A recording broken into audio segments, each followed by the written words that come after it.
트럼프 행정부 인사들이 최근 일본과 네덜란드 당국자들과 만나 도쿄 일렉트론과 ASML의 중국 내 장비 유지 보수 제한 방안을 논의했다고 보도했습니다.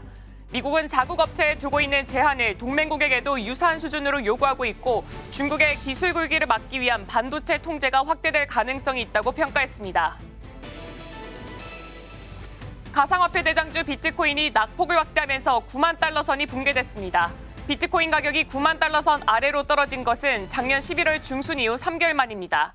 비트코인은 한때 8만 5천 달러대까지 하락하기도 했습니다.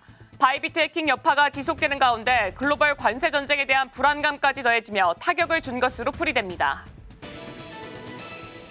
지난달 유럽 내 테슬라 신차 등록 대수가 작년 동월보다 45% 급감했습니다. 같은 기간 유럽 시장의 전체 전기차 판매는 37% 증가했지만 테슬라는 유럽 각지에서 가장 저조한 실적을 낸 것으로 나타났습니다. 특히 영국에서는 테슬라가 처음으로 비아디보다 적은 판매량을 기록했습니다.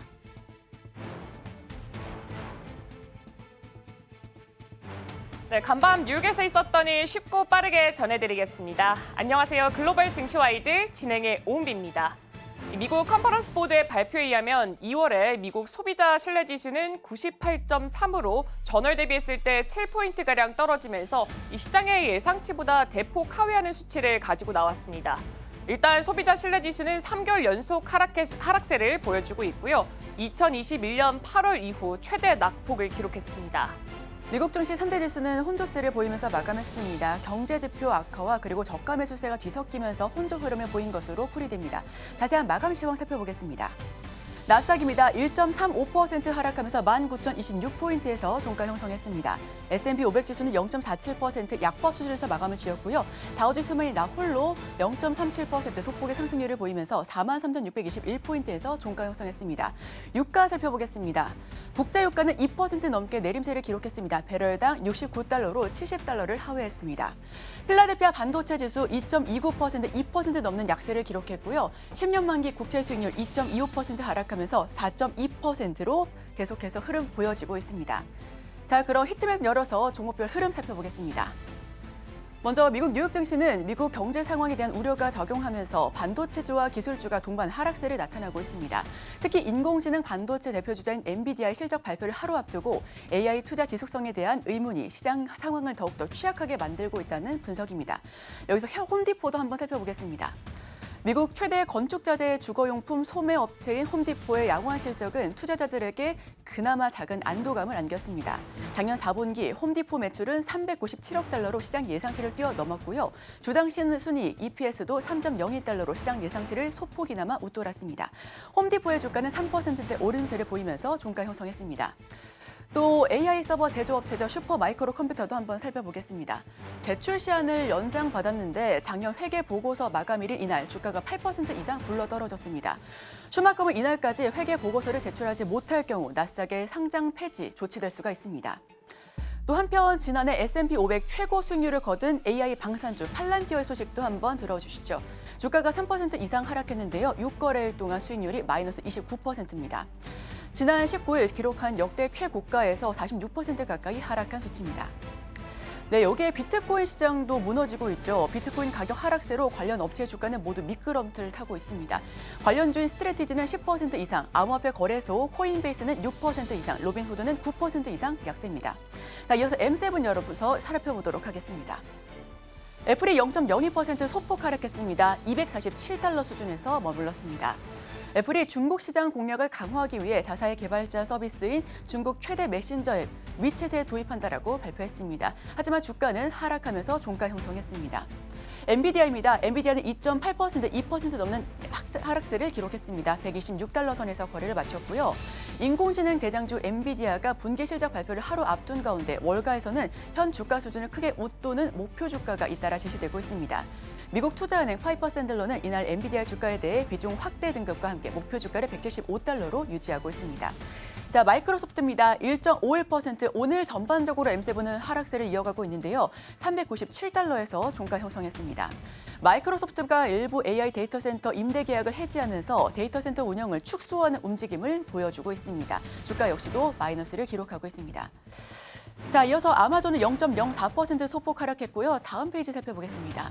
알파벳은 2% 넘는 내림세를 기록했습니다. 175달러, 그리고 메타는 1.59%, 테슬라가 무려 8% 넘는 하방 압력을 보였습니다. 테슬라가 지난달 유럽 판매량 45% 넘는 급락세를 보였는데요. 영국에서는 테슬라가 처음으로 중국 전기차 선두업체인 비아디보다 적은 판매량을 기록했습니다. 블룸버그는 테슬라가 작년 말에 판매 확대에 열을 올린 탓에 올해 들어서 일부 시장에서 재고 부족 현상을 겪었을 가능성을 보여주고 있습니다. 자, 이어서 아침에 있는 어젯밤 미증시 외신 소식 전달드려보도록 하겠습니다. 첫 번째 소식입니다. 한국은행이 경기 둔화에 대응하기 위해 기준금리를 0.25%포인트 인하하면서 2022년 8월 이후 최저 수준을 기록했습니다. 여기와 더불어서 수출 역시 둔화세를 기록했는데요. 2025년도 성장률 전망을 기존 1.9%에서 1.5%로 하향 조정했습니다. 외환시장 불안이 여전하지만 물가 안정과 가계부채 증가세 둔화를 이유로 금리 인하를 결정했다라고 설명했습니다. 2025년 물가 상승률 전망은 1.9%로 유지됐지만 근원 물가는 1.8%로 소폭 하향 조정됐습니다. 어제 한국 헌법재판소 윤석열 대통령 탄핵 심리의 최종 변론을 진행하며 정치적인 불확실성이 지속되고 있습니다. 금리 인하 발표 직후 코스피 지수는 0.46% 하락했고 원화는 달러 대비 0.2% 약세를 기록하고 있습니다. 1,431.3원에 거래가 됐고요. 시티은행은 원달러 금리차 확대에도 자본 유출이 크지 않아 금융시장에 미치는 부정적인 영향이 제한적일 것으로 전망하고 있습니다. 다만 금리 인하가 가계부채 증가와 부동산 시장 과열을 초래할 수 있다라는 우려 역시 제기되고 있습니다. 이어서 두 번째 소식도 전달드립니다. 도널드 트럼프 미국 대통령은 캐나다와 멕시코산 수입품에 대한 광범위한 관세가 예정대로 다음 주부터 시행될 것이다라고 밝혔습니다. 그는 백악관 기자회견에서 우리는 외국에 의해 거의 모든 면에서 이용당해왔다며 상호주의적 관세를 부과할 것이다라는 방향성에 대해서 확실하게 했는데요. 멕시코 대통령 클라우디아 셰인바움과 캐나다 총리 저스틴 트리도가 국경 치안 강화를 약속한 이후 이틀 만에 이를 30일 유예한 바 있습니다.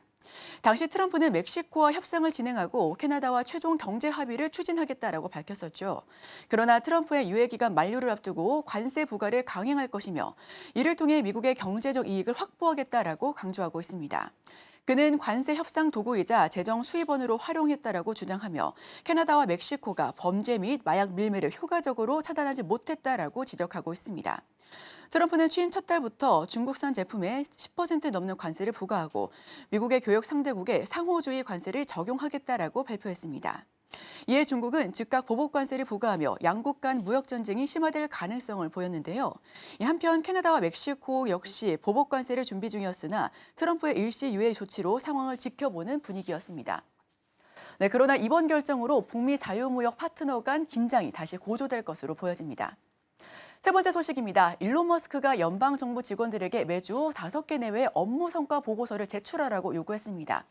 해당 요구를 거부할 경우 해고될 수 있다라고 재차 경고하고 있는데요. 그는 도널드 트럼프 대통령으로부터 연방정부 지출과 인력을 감축하는 이 업무를 맡고 있습니다.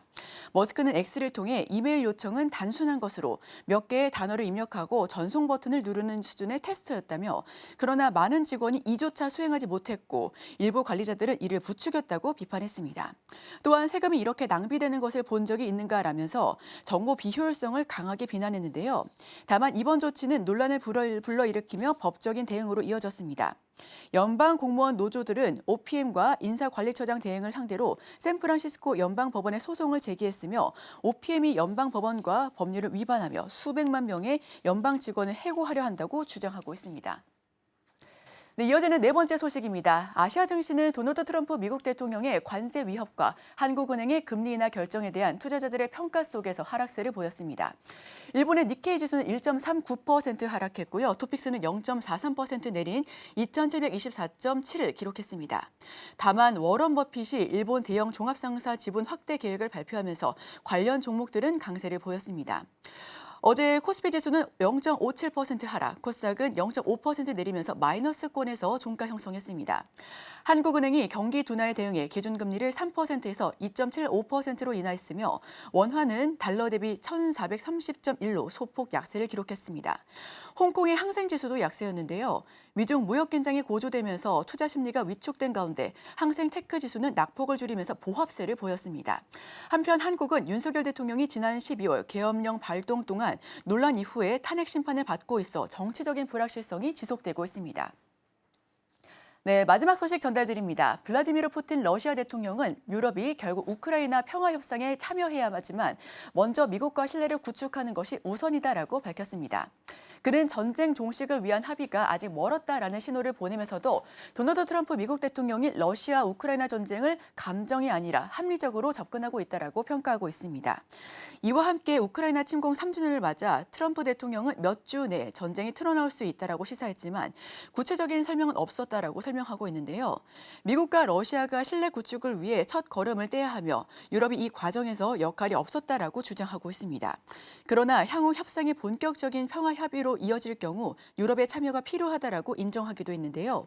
유럽과 우크라이나는 협상 초기 단계에서 배제된 것에 반발한 바 있습니다. 푸틴은 미러 국방 예산을 각각 50% 감축하는 방안을 논의하고 있으며 이후 중국도 참여할 수 있다고 밝혔습니다. 또한 트럼프가 유럽 지도자들이 우크라이나에 대해 약속했었던 것에 얽매이지 않고 현실적으로 접근하고 있다며 그는 단순히 하고 싶은 말을 하는 것이 아니라 원하는 방향으로 움직이고 있다고 설명하고 있습니다. 네, 제가 준비한 소식은 여기까지입니다. 지금까지 아침에 있는 어젯밤 미등시 글로벌 이슈였습니다.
네, 수요일 글로벌 마켓 리뷰 본격적으로 출발해 보도록 하겠습니다. 네, 오늘 함께 하실 분은 IES의 김태성 본부장입니다. 네, 본부장님 안녕하세요. 네, 안녕하세요.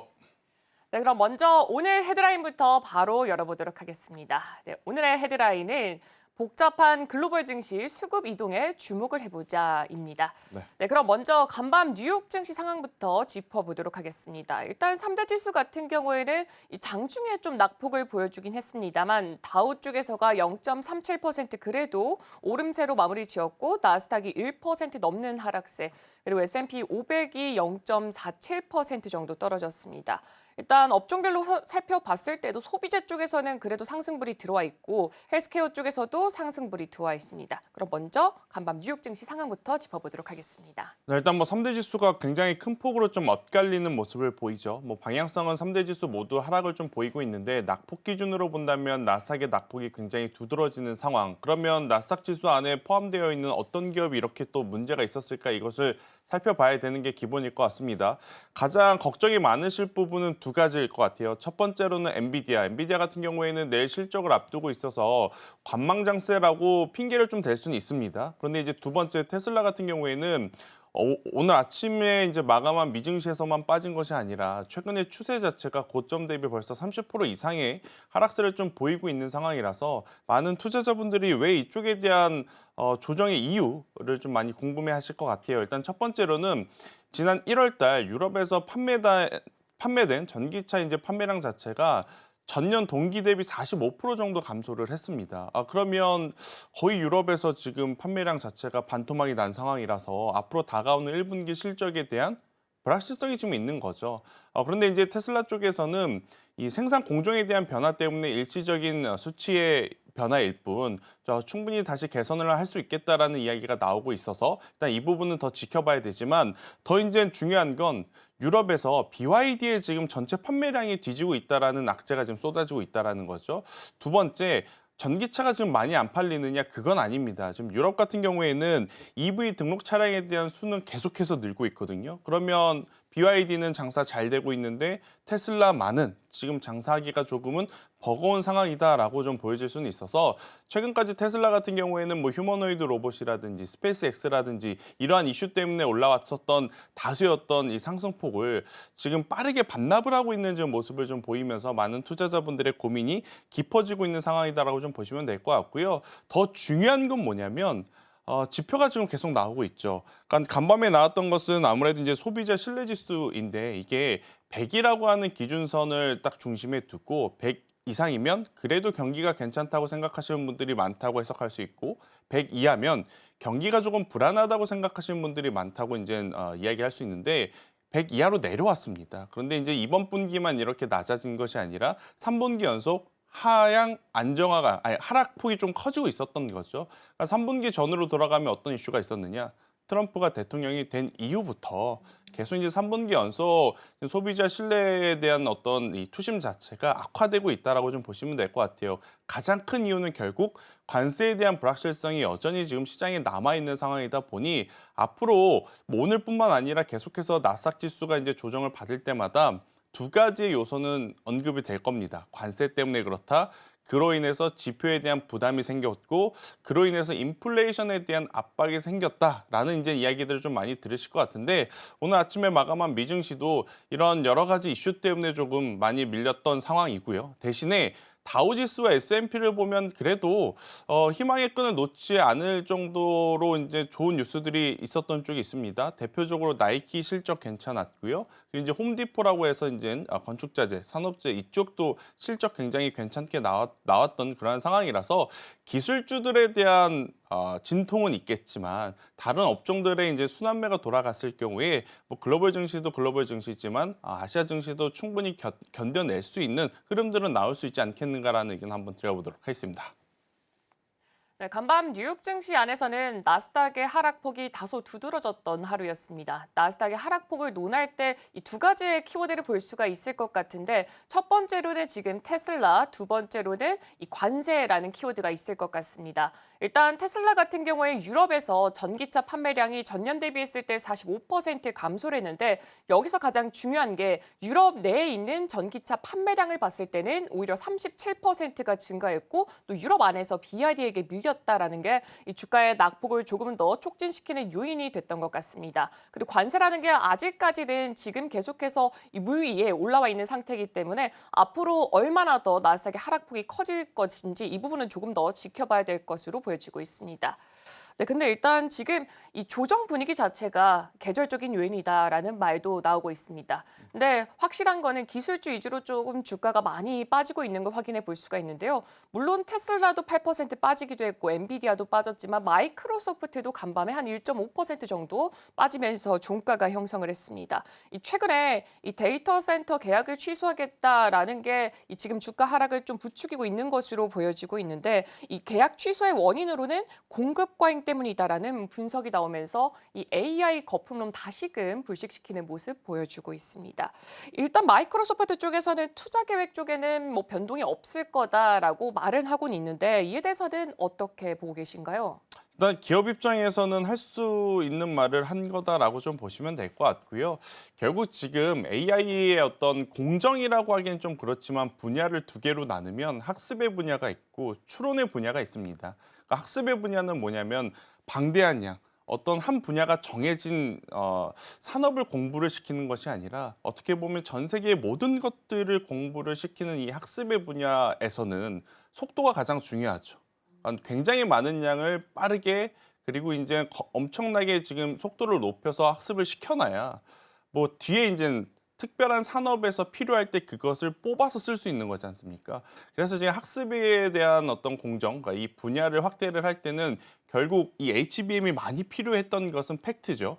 근데 이제 중요한 건 설날에 네. 딥시크라고 하는 플랫폼이 나오면서 모든 것들이 조금씩 변화의 바람을 좀 불고 있습니다. 저비용, 고효율이라는 단어가 사실 기업 입장에서는 가장 중요한 키워드거든요. 돈을 적게 쓰고 돈을 많이 벌 수 있다면 어떤 기업이 이쪽에 관심을 안 두겠습니까? 모두 다 이쪽에 대한 관심도가 높아질 수밖에 없거든요. 처음에 이제 딥시크가 나왔을 때만 하더라도 중국에서 나온 플랫폼이라서 반신반의하시는 분들이 많았어요. 또 품질에 대한 어떤 이제 문제 제기를 하신 분들도 많았고, 하지만 결국 젠슨 황도 인정한 상황이 되어버렸고, 그러다 보니 많은 테크 기업들이 지금 이제 학습은 너무 많이 진행이 되었기 때문에 인풋 대비 아웃풋이 더 좋다라고 보여지는 추론에, 그러니까 뒤쪽에서 우리가 필요한 산업에 어떤 필요한 자료를 좀 쏙쏙 뽑아가는 추론에 더 집중을 하는 게 아무래도 이제 금액적으로도 시기적으로도 더 맞지 않겠는가라고 생각을 하는 것 같아요. 그러니까 추론 쪽에서 뭐 우리나라 기준으로 좀 설명을 드려보면 AI 플러스 의료 진단 뭐 이런 쪽이 이제 가장 대표적일 것 같은데, 거대한 학습에 대한 AI 그 센터 자료 안에서 의료 진단 쪽만 쭉 뽑아오는 겁니다. 이제 그게 이제 추론의 분야인데, 이 추론의 분야에서는 뭐 많이들 이제는 알고 계시다시피 저비용, 그러니까 저사양의 HBM을 사용해서도 충분히 훈련을 시킬 수 있다라는 것들이 지금 이야기되고 있어서 마이크로소프트도 어떻게 보면 선택과 집중을 하고 있다, 이렇게 좀 보시면 될 것 같아요. 물론 학습 분야에 대한 투자가 좀 줄어든다라는 것이 투심의 악화가 될 가능성은 있거든요.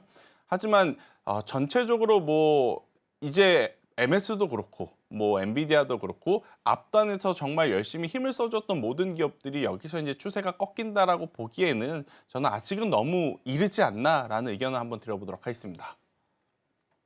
네, 마이크로소프트의 이번 행보를 살펴봤을 때는 가장 먼저 이 딥시크빨이 아닐까 싶습니다. 딥시크 쪽에서는 이 적은 비용으로 고효율까지 올릴 수가 있다라는 게 가장 큰 키워드가 됐었는데, 마이크로소프트 쪽에서도 지금은 선택과 집중에 보이는 것으로 확인되고 있습니다. 네, 그리고 마이크로소프트에 이어서 또 우리 투자자들이 가장 집중하고 있는 게 이 내일 우리 시간으로 한 오전 6시 이후죠. 네. 엔비디아의 실적이 아닐까 싶습니다. 마찬가지로 사실 딥시크의 여파가 너무나도 컸습니다. 그렇죠. 딥시크 등장하고 나서 이 주가의 낙폭이 굉장히 깊었다가 또 최근 들어서는 어느 정도는 좀 반등하는 모습을 보여주긴 했는데, 일단 가장 큰 키워드가 이 내일 있을 이 실적 발표와 더불어서 뭐 컨퍼런스 콜, 가이던스 모두 다 중요할 것 같습니다. 그럼 여기서 우리가 가장 집중해야 될 포인트가 어떤 거고, 실적은 또 어떻게 나올 거로 예상하고 계신가요? 일단 제가 바라보는 관점에서 내일 엔비디아 실적은 정말 좋게 나오지 않는 이상 증시에 큰 영향을 주기에는 다소 지금은 어려운 상황이 아닐까라는 생각이 듭니다. 만약 실적이 서프라이즈급 굉장히 크게 나오고 플러스 가이던스까지도 이 서프라이즈율이 엄청나게 크게 증가를 한다면 그때는 모르죠. 하지만 어느 정도 기대치에 충족하는 숫자만을 내서는 사실 이제 엔비디아의 주가가 엄청나게 큰 반등을 하기에는 이제는 다소 어려울 수도 있겠다라는 생각이 들어요. 왜냐, 지난 2년 동안 엔비디아가 우리에게 보여준 상승률을 보면 이젠 좀 쉬어가도 되거든요. 엄청나게 많이 이제 폭발적으로 상승을 했고, 또 그에 맞춰서 실적에 대한 EPS 성장률까지도 같이 올라왔었던 상황이라서 여기서 이제 조금 둔화되더라도 사실은 이해를 좀 해줘야 된다는 생각이 듭니다. 하지만 많은 투자자분들의 사랑을 받고 있기 때문에 실적에 대한 기준치가 가장 엄격한 게 지금은 사실상 엔비디아인데, 엔비디아가 만약 실제 현재 실적도 부진하고 가이던스 또한 우리가 생각한 것보다 낮게 나오게 되면 그때는 충격이 커질 가능성이 높습니다. 그러면 그때는 많은 투자자분들이 무슨 생각을 할 거냐면, 딥시크의 여파가 결국 엔비디아에게까지도 오게 되는구나. 그러면 지금 우리가 알고 있는 HBM을 비롯한 대다수 AI 데이터 센터에 대한 투자가 너무 과했다라고 생각이 들 수 있거든요. 그렇기 때문에 일단 엔비디아 같은 경우에는 서프라이즈를 기대를 하는 것보다는 추정치에 좀 맞춰서 숫자가 나오는지 여부를 먼저 체크를 하시는 게 좋을 것 같고요. 일단 예상치에 뭐 맞는 숫자가 찍히게 된다면 그 다음에는 미 증시 내에서 이제 수급 흐름을 좀 봐야 되는데 공교롭게도 23시간 뒤에 이제 실적이 발표하게 되면 가장 먼저 열리는 쪽이 아시아 증시입니다. 아, 네. 그래서 이제 내일의 변수는 SK 하이닉스가 얼마만큼의 외국인의 수급을 끌어당기는지 여부가 가장 중요하지 않을까라는 의견을 한번 드려보도록 하겠고요. 근데 이제 한 가지 또 변수가 생긴 게 뭐냐면 그러면 학습에 대한 분야가 조금 저문다라고 했었을 때 엔비디아의 힘이 떨어지는가? 그건 아니에요. 왜냐하면 추론의 영역에서도 저사양의 HBM이 필요하다고 제가 앞서 말씀드렸잖아요. 근데 이제 저사양의 HBM 엔비디아도 만드는데 아무래도 기술적인 허들 자체가 좀 낮다 보니까 다른 기업들도 많이 만들긴 해요. 하지만 지금 시장 전체적으로 HBM 시장의 점유율을 좀 체크를 해보면 여전히 엔비디아가 저사양 칩에서도 월등히 지금 앞서고 있는 상황이거든요. 지금 HBM3 2 8단 12단 혹은 HBM4가 많이 팔리지 않는다 하더라도 지금 H20이라고 하는 모델이 중국에서 이제 대량으로 팔리고 있다는 것이 지금 이야기가 들려오고 있죠. 그렇게 된다는 것은 정말 큰 기업이 아니더라도 나도 AI 기술을 발전시킬 수 있겠다라는 중소기업이 많아지고 있는 상황이라는 거죠. 그럼 이게 과연 중국에서만 일어날까요? 아닙니다. 전 세계적으로 저는 그런 또 산업의 트렌드의 변화가 나올 가능성이 높기 때문에 HBM 같은 경우에는 고마진 제품을 팔면서 굉장히 높은 영업이익률을 남기죠. 영업이익률이 몇 프로냐면 70%를 남깁니다. 근데 이제 H20 아무리 저사양이라도 지금 엔비디아가 가지고 있는 시장 점유율을 감안을 해보면 그것도 40% 이상의 영업이익률을 남길 가능성이 높거든요. 그래서 박리담의 형태로라도 저는 매출에 대한 가이던스는 크게 꺾이지 않을 가능성이 높지 않겠는가라는 의견을 한번 드려보도록 하겠습니다. 네, 그동안 우리가 엔비디아 실적을 앞두고 했던 말이 항상 서프라이즈가 나올 것이다. 이 시장의 가이던스보다 시장의 예상치보다 훨씬 더 높게 나올 것이다. 워낙 시장에서는 그동안 엔비디아를 높게 바라보고 있었습니다. 그래서 지금 엔비디아가 어떤 실적을 가지고 나오더라도 그리고 어떤 가이던스를 제시하더라도 엄청난 서프라이즈가 아닌 이상 주가가 크게 변동할 가능성은 없을 것으로 보여지고 있고요. 일단 중국에서도 엔비디아의 저사양 칩에 대한 수요가 굉장히 늘어나고 있다라는 최근에 기사가 있었습니다. 엔비디아 칩에 대한 수요는 계속해서 늘어날 것이다. 이 부분까지는 함께 체크해 보시면 좋을 것 같습니다. 네, 그리고 지금 뭐 증시 전반적으로 살펴보자면 이 워런 버핏이 이끌고 있는 버크셔 해서웨이 쪽에서는 지금 최근에 이 사상 최대 연금을 보유하고 있다라는 기사가 떴습니다. 뭐 기술주도 기술주지만 시장에선 지금 미증시가 고평가되어 있다라는 분석이 나오고 있는데 이 부분에 대해서는 본부장님 어떻게 생각하고 계신가요? 한 10분기라고 하잖아요. 그거 이제 연으로 따지면 약 2.1개월 정도지 않습니까? 그런데 그 2.1개월 동안 나스닥이 사실은 빅테크 기업 몇 기업들의 힘 때문에 과하게 오른 것도 저는 이유가 된다라고 봅니다. 우리가 이제 투자를 할 때 상승을 하는 종목군들은 계속 분할 매도를 하기 때문에 나중에 보면 어떻게 보면 이 수익률은 높은데 투자금이 좀 적어 있는 상태가 많지 않습니까? 아마 버크셔 해서웨이도 마찬가지가 아닐까라는 생각이 들어요.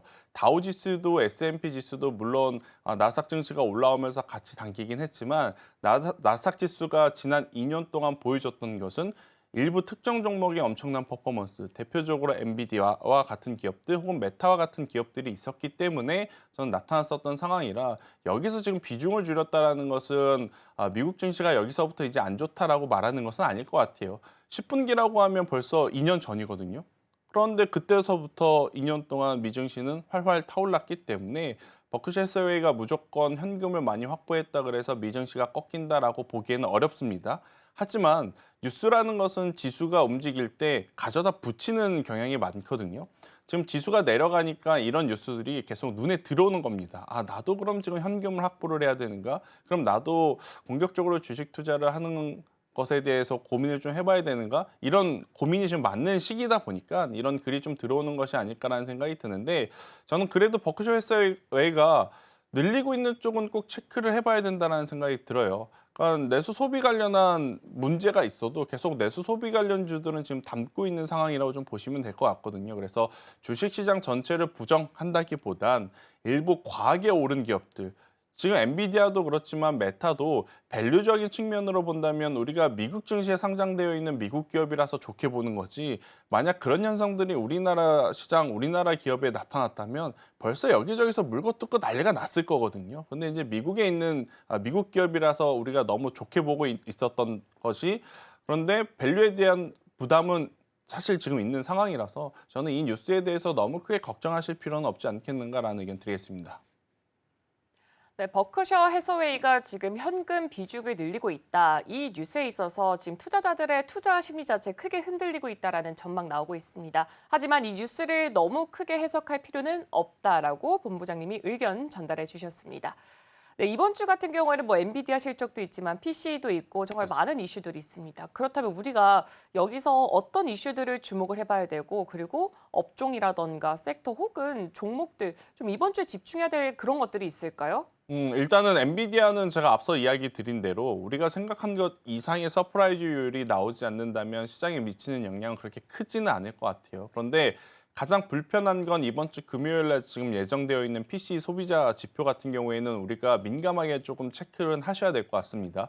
오늘 나온 사실 소비자 신뢰지수, 평상시라면 그렇게까지 크게 중요한 지표는 아니었거든요. 근데 이제 시장의 분위기가 분위기인 만큼 지금 여기에 나오는 숫자에도 굉장히 민감하게 반응하는 미국 증시이기 때문에 PC 지표가 예상치보다 조금 하회하는 모습이 나오게 된다면 미증시는 조금은 더 변동성을 열어두고 보셔야 되는 상황이라서 저는 이번 주에 여러 가지보다는 PC 지표를 한번 보시는 게 가장 첫 번째가 아닐까 싶고, 일단 두 번째로는 어제 우리나라 한은에서 금통위가 열리면서 금리 인하를 했습니다. 금리 인하를 하면서 우리나라와 미국의 금리 차가 조금은 더 벌어졌죠. 금리 차가 벌어지면 우리나라를 팔고 미국으로 가려는 외국인들의 자금이 나올 가능성이 확률적으로 높습니다. 하지만 어제 우리나라 증시를 보면서 여러분들이 한 가지 느껴야 될 건, 지금 우리가 외국인 입장이라도 작년과 재작년처럼 미국 증시에 대한 메리트가 그렇게까지 높은 상황은 아니다라고 느껴지거든요. 그래서 금리 차가 발생을 했음에도 외국인들의 수급 이탈이 조금 없었기 때문에 저는 미국장 같은 경우에는 지표를 보고 우리나라 증시 같은 경우에는 장중에 수급 흐름을 한번 꼭 체크를 해보시는 게 지금은 필요하다라는 의견을 한번 조심스럽게 드려보도록 하겠습니다. 일단 섹터로 좀 압축을 해서 보면 지금 그나마 빅테크 기업들 중에 시세가 여전히 살아있는 쪽은 애플일 것 같아요. 일단 애플 같은 경우에는 두 가지의 체크 포인트가 있을 것 같습니다. 일단 첫 번째로는 여전히 뭐 애플이 중국에서 많이 안 팔린다 하지만 중국에서의 판매량이 가장 높은 쪽은 애플이다라고 좀 보시면 될 것 같고, 만약 빅테크 다른 4개에서의 5개 기업의 조정이 나올 때 미국에서도 수급의 흐름이 애플을 선택을 한다면 너무 크게 걱정할 필요 없는 조정으로 마무리가 될 가능성이 높다. 대신에 이제 어떤 종목을 가지고 있느냐에 따라서 다르겠지만 테슬라와 엔비디아는 지금 공격적으로 비중 확대를 할 때라기보단 지금의 하락세가 안정화되기를 조금 더 기다리는 게 필요한 시점이다라는 의견 드리겠습니다. 네, 이번 주에는 엔비디아 실적과 더불어서 PC가 발표가 됩니다. 만약에 예상치보다 하회를 하게 된다면 당연히 시장에서는 변동성이 크게 보여질 수밖에 없을 것 같고, 또 김태성 본부장이 지금 제시하는 애플 같은 경우에는 지금 블룸버그 통신에 따르면은 이 아이폰 16 판매 금지, 여기에 있어서 지금 인도네시아와 그동안 계속 지속이 됐었습니다. 근데 해제에 또 합의를 했다라는 소식도 있고, 더불어서 중국의 이 알리바바의 인공지능 기술을 탑재한다라는 소식까지 있으니까 이 모멘텀에 조금 더 집중해 보시는 게 좋을 것 같습니다. 네, 이렇게 지금까지 IS 김태성 본부장과 함께 이야기 나눴습니다. 네, 본부장님 오늘도 말씀 고맙습니다.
오늘 아침 빼놓을 수 없는 코인 소식 전달드립니다. 먼저 비트코인부터 살펴보겠습니다.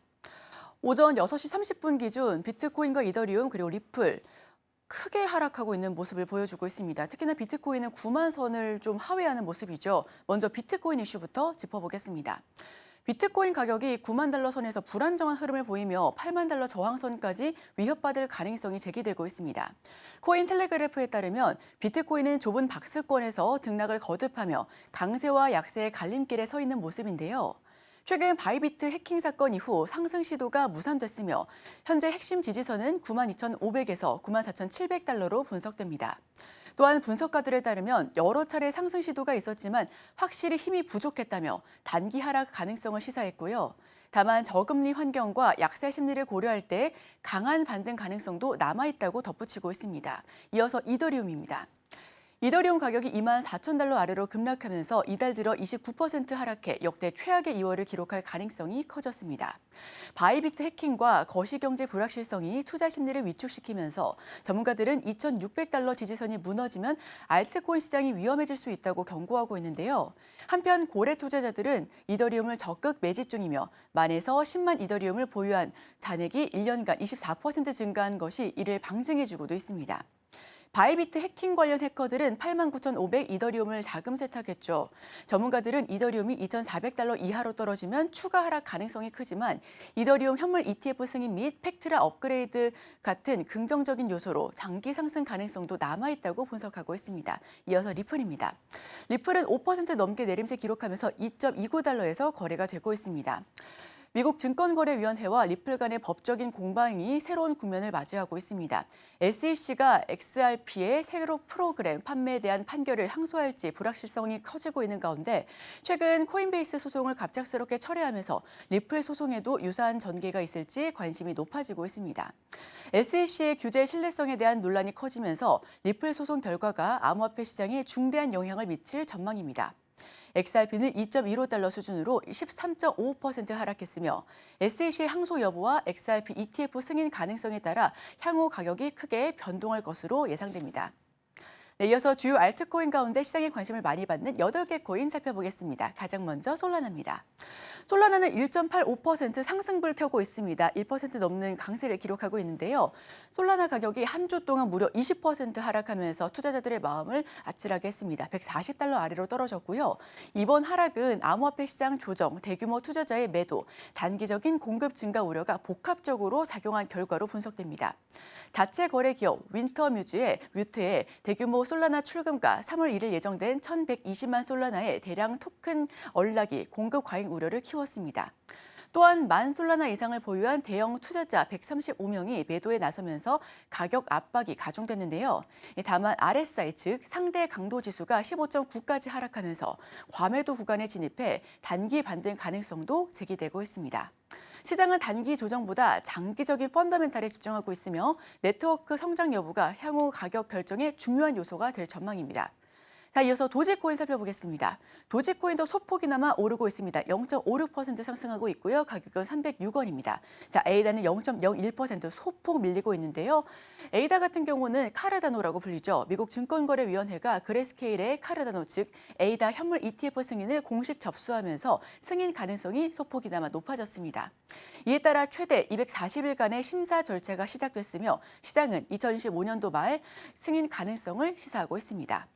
플리마켓 데이터에 따르면 에이다 ETF 승인 확률은 52%에서 무려 66%로 증가했습니다.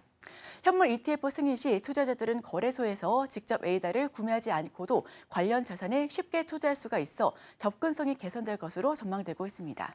그러나 기대와 달리 에이다 가격은 24시간 만에 12% 급락한 바 있죠.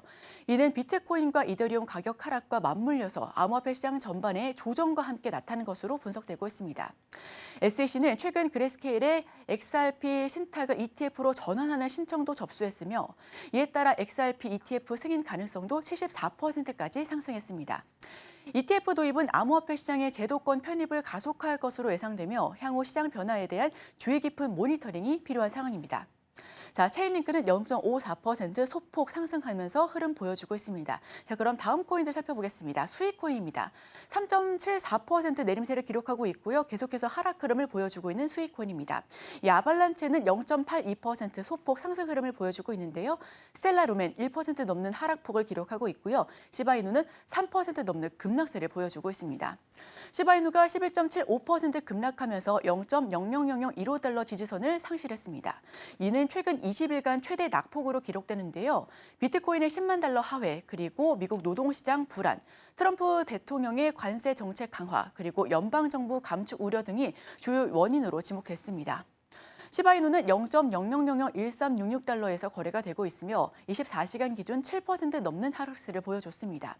반등을 위해서는 0.00001427달러 돌파가 필수적이며 이후에는 0.00001591달러 저항선을 넘어설 경우 강세 전환 가능성이 커질 것으로 예상됩니다. 네, 이어서 빼놓을 수 없는 암호화폐 이슈 전달드리겠습니다. 첫 번째 소식입니다. 비트코인이 지난달 13일 이후 처음으로 9만 달러 선 아래로 내려앉았습니다. 2조 원 규모의 바이비트 해킹 사건의 여파와 도널드 트럼프 관세 전쟁이 격화되면서 글로벌 경제 악화 우려가 커진 게 원인으로 지목되고 있습니다. 이와 함께 계속해서 좀 언급되고 있는 전날 비트코인은 이날 오후 4시 50분 기준으로 세계 최대 거래소인 바이낸스에서 24시간 직전 대비 6.9% 하락한 89,155달러에서 거래가 됐는데요. 지난해 11월 17일 이후 최저가입니다. 비트코인이 하락하면서 알트코인들도 급락했고요. 이날 오후 4시 50분 기준보다 이더리움은 24시간 전보다 12.23% 하락한 가격에 거래가 되고 있습니다. 네, 이어서 두 번째 소식입니다. 바이비트가 14억 6천만 달러 규모의 해킹을 당하며 가상화폐 역사상 최악의 해킹 사건을 맞이했습니다. 북한 해킹 조직 라자루스 그룹의 소행 가능성이 큰 상황인데요. 시장 전반의 불안감이 확산되고 있습니다. 블록체인 보안업체 서틱 그리고 이더리움 네트워크에서 4,950만 달러 상당의 수상한 자금 이동이 포착됐고 특정 계정이 해킹당해 대량의 인출이 가능해진 상황이라고 전달받고 있습니다. 해당 사건으로 비트코인, 이더리움 등 주요 암호화폐 가격이 하락했고요. 비트렉스의 창업자 아서 헤이즈는 비트코인이 7만 달러까지 하락할 가능성을 경고하고 있으며 미국 비트코인 현물 ETF에서 대규모 자금 유출이 발생하고 있다고 분석하고 있습니다. 블랙록의 IBIT에서 1억 5,900만 달러, 피델리티의 YG 오리진 펀드에서 2억 4,700만 달러가 빠져나갔으며 비트와이즈, 인베스코 그리고 바네크 등 주요 ETF에서도 자금 이탈이 커지고 있습니다. 카르다노 창시자 찰스 호스킨스는 바이비트 해킹을 두고 이더리움의 보안 취약점을 강하게 비판하고 있는데요. 이더리움의 구조적인 한계를 지적하고도 있습니다. 이에 따라 암호화폐 시장 전반의 보안 강화 필요성이 제기되고 있습니다. 중앙화 거래소의 신뢰도가 하락하면서 탈중앙화 거래소 덱스에 대한 관심이 높아질 것으로 전망되고 있습니다. 바이비트는 사용자 자금 보호를 위해 1,400만 달러 상당의 바운티 프로그램을 발표하고 테드와 협력해 해킹된 USDT 18만 1,000개를 즉각 동결했습니다. CEO 벤저우는 현재 출금 시스템을 정상 운영하고 있으며 4,000건 이상의 출금 요청 중 70%를 처리했다라고 밝혔습니다. 하지만 시장 불안이 지속되면서 암호화폐 투자 심리는 위축되고 있는 상황입니다. 네, 이어서 세 번째 소식입니다. 카오 프로토콜이 632원에 거래대가 되면서 50% 이상 급증했습니다. 해당 시가는 200원 이상 상승하면서 상장 첫날 강세를 보여주고 있는데요. 카오 프로토콜은 인텐트 기반 어그리게이트 서비스를 제공하는 프로젝트입니다. 트랜잭션을 포괄적인 인센트 메시지 형태로 전달해 거래 효율성을 높이면서 해당 솔루션 역시도 제공하고 있는데요. 카오 토큰은 거버넌스 용도로 활용이 되면서 25일 오후 업비트 시장에 상장했습니다. 네, 지금까지 코인 소식 전달드렸습니다.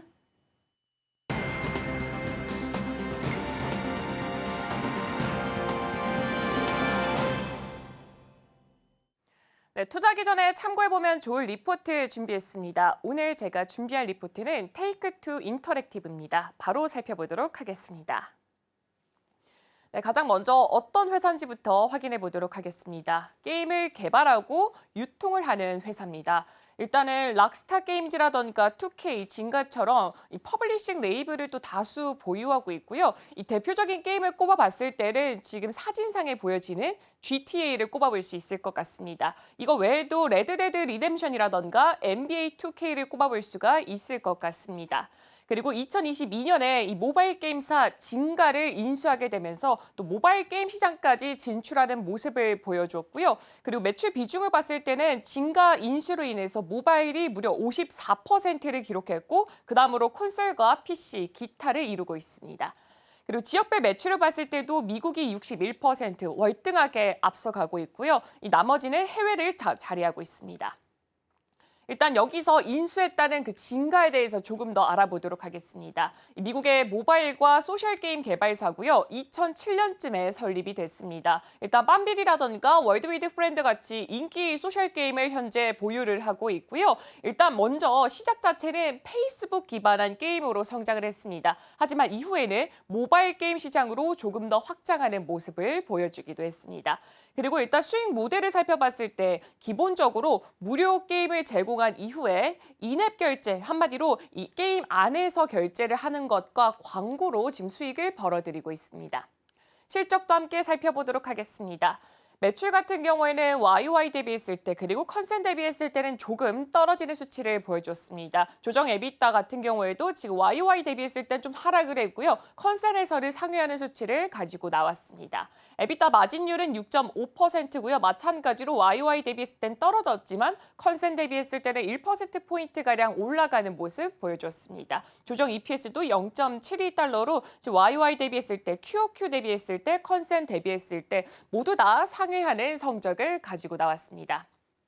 그렇다면 이 매출 자체가 왜 이렇게 둔화가 됐을까 살펴봤더니 지금까지 신작 자체가 좀 부재했기 때문에 매출에 어느 정도 영향력을 미칠 수밖에 없었습니다. 신작을 내놔야지만 이로써 발생하는 수익이 있을 수밖에 없는데 지금까지는 지금 인앱 매출까지만 지금 끌어올리고 있는 상태입니다.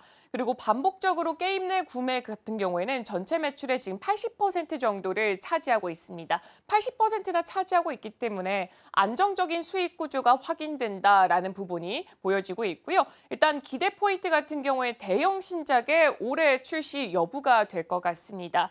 올해 대형 IP가 출시될 예정인데 이거에 대한 기대감으로 예약 매출이라던가 RCS, EPS 가이던스가 모두 다 상향 조정됐습니다. 그래서 실적 자체를 봤을 때는 매출이 다소 부진했지만 가이던스가 워낙 좋게 나왔기 때문에 주가가 상승폭을 보여줬고요. 일단 이날 실적을 공개하게 됐습니다. 실적 공개 이후에 바로 주가는 오름폭을 유지했고 그 뒤에는 조금 등락을 보여주긴 했지만 그래도 상단에 좀 위치하고 있음을 확인해 볼 수가 있습니다. 그렇다면 여기서 제가 처음에 시작할 때 말씀드렸던 이 GTA가 도대체 뭐길래 지금 이 동사의 매출에 영향을 크게 주고 있을까 살펴보도록 하겠습니다. GTA 5 같은 경우에는 출시한 지 10년 동안 2억 500만 장이 판매됐다라고 합니다. 일단 이거 같은 경우에는 미국 내에 베스트셀러 기록인 만큼 이 GTA라는 게임에 대한 기대감이 미국 내에 더불어서 글로벌 안에서도 굉장히 크게 자리하고 있습니다. 근데 이 GTA 5에 이어서 GTA 6가 10년 만에 12년 만에 출시가 되는데 올 가을에 출시가 된다고 합니다. 그렇기 때문에 이 많은 유저들이 이거에 대한 기대감을 가질 수밖에 없을 거로 보여지고 있고요. 기대감으로 인한 주가 상승도 어느 정도 있다라고 평가가 되고 있습니다. 그리고 레드데드 리뎀션도 2가 있는데 지난 6년 동안 미국 내에서 이 두 번째로 많이 팔린 게임이라고 합니다. 지금 이렇게 큰 IP가 2개 보유되어 있고 여기에 더불어서 NBA 2K라든가 WWE 2K처럼 다양한 인기 게임 IP를 보유하고 있기 때문에 이 동사 같은 경우에는 하나의 신작이 나오거나 신작 안에서 뭔가 매출이 크게 발생하게 된다면 바로 실적으로 이어질 효과를 가져올 수가 있습니다. 그리고 이렇게 GTA 6라던가 마피아, 볼더랜드 4 같이 대형 신작이 앞으로 출시가 될 예정인데 이 모두 다 2025년 올해 신작이 예정되어 있습니다. 그래서 이 신작 라인업 때문에 실적이 앞으로 더 올라갈 것이다. 한마디로 이게 지금 발표가 된다면 다음 분기는 반영이 될 거고 그동안 또 12년 동안 보여줬던 기대했던 신작이기 때문에 이거에 대한 또 기대감까지 있기 때문에 어느 정도를 주가의 상승 탄력 모멘텀이 되지 않을까라는 전망이 보여지고 있습니다. 그리고 트럼프 대통령의 관세 정책이라던가 이 국제 정세가 굉장히 불확실하지만 이 속에서도 안정적인 엔터테인먼트 산업에 속한다라는 게 또 키포인트로 자리 잡고 있습니다. 그리고 미국 같은 경우에 지금 61%를 차지하고 있고 해외 같은 경우에는 39%를 차지하는 매출 구조를 보여주고 있는데 이 관세에 영향이 없는 서비스업이기 때문에 이 규제 부담 자체는 굉장히 적은 것으로 보여지고 있습니다. 그리고 비용 구조도 마케팅이라던가 R&D 한마디로 인건 쪽이 조금 더 크기 때문에 이 관세라던가 인플레이션, 소비 위축의 영향을 훨씬 더 덜 받게 되는 겁니다. 그리고 게임 산업 같은 경우에는 AI를 활용하게 된다면 비용 절감 효과가 굉장히 빠르게 나타나는 산업군 중 한 곳입니다. 그렇기 때문에 AI가 발전하게 된다면 개발자의 생산성이 향상될 거고 비용 절감이라던가 마진 확대 가능성까지 높아질 수가 있는 겁니다. 그리고 생성형 AI가 게임 산업에 혁신할 것이다라고 CEO가 언급을 했기 때문에 GTA6의 NPC 상호 기대감까지 함께 올라가는 모습을 보여주고 있습니다. 그래서 이번 리포트를 통해서 이 동사 같은 경우에는 굉장히 긍정적으로 평가하고 있기 때문에 이 부분도 함께 체크해 보시면 좋을 것 같습니다. 오늘 제가 준비한 리포트는 여기까지입니다.